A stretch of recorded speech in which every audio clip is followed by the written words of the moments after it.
اعوذ باللہ من الشیطان الرجیم بسم اللہ الرحمن الرحیم یا بنی آدم قد انزلنا علیکم لباسا یواری سوآتکم وریشا ولباس التقوی ذالک خیر۔ دیکھو اللہ پاک نے جب حضرت آدم علیہ السلام کو پیدا کیا تو جنت میں رکھا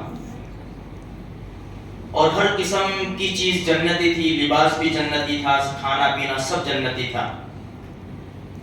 آدم علیہ السلام سے فرمایا کہ جہاں چاہو کھاؤ پیو پھرو، لیکن ولا تقرب هذه الشجرہ، اس درخت کے قریب مت جانا۔ ایک درخت کی طرف اشارہ کیا، اس درخت کے قریب مت جانا۔ لیکن خیر اللہ کو نظام بھی چلانا تھا اور تو درخت کا پھل کھایا، دانا کھایا، جو بھی اللہ نے ان کو سب سے پہلے جب ان سے بھول چوک ہو گئی تو سب سے پہلے ان کا جنتی لباس اتر گیا، ان کو دنیا میں اتارا گیا۔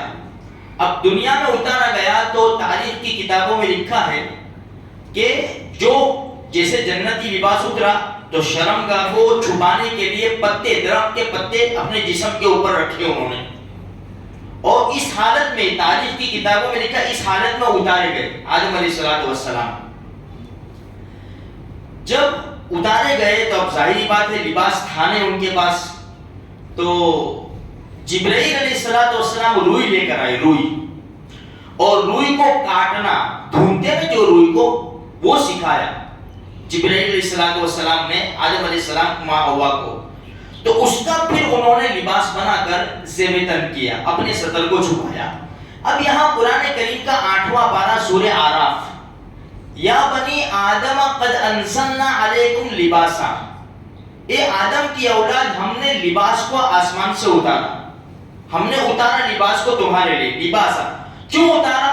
یواری سوآتکم وریشا، تم اپنی شرمگاہوں کی حفاظت کرو، چھپاؤ، اپنے سطر کو چھپاؤ، اور زینت کے لیے، وزینہ زینت کے لیے۔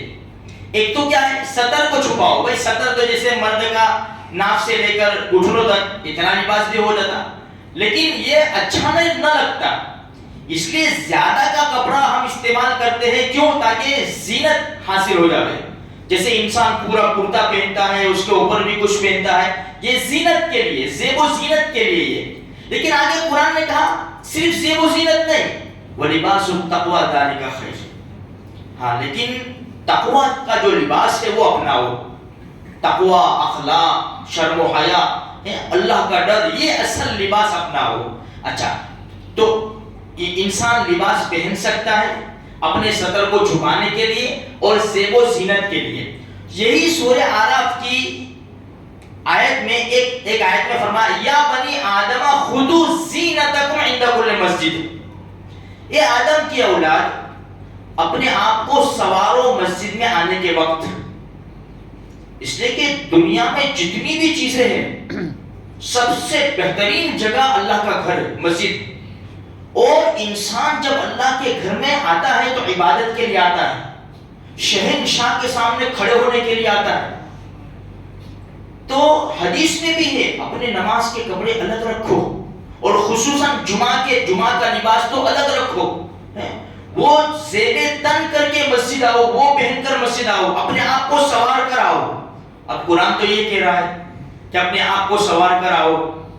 اب ہم یہ جو ٹوپیاں رکھی ہوئی ہے، پھٹیلی، ٹوٹیلی، میلی، کٹیلی، یہ اس سے اپنے آپ کو سوارے گا انسان؟ یہ پہن کر باہر جائے گا؟ یہ ٹوپی پہن کر باہر جائے گا انسان؟ پھول سے نکل بھی گیا ہے تو جیسے سر کے اوپر ہاتھ پھیرا تو بھاگے گا، شرم سے منہ نیچا کرے گا، بھاگے گا۔ یہ میرے بھائیوں، یہ اللہ کا دربار ہے، یہ ہمارے جیب کے اندر 10,000 50,000 کا موبائل لے سکتا ہے، 50 روپے کی ٹوپی نہیں لے سکتی ہمارے جیب کے اندر۔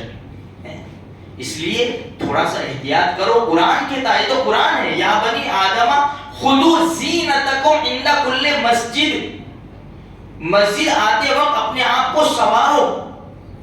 ابھی ایسی ٹوپیاں ہم پہنیں گے تو کیا ہوگا؟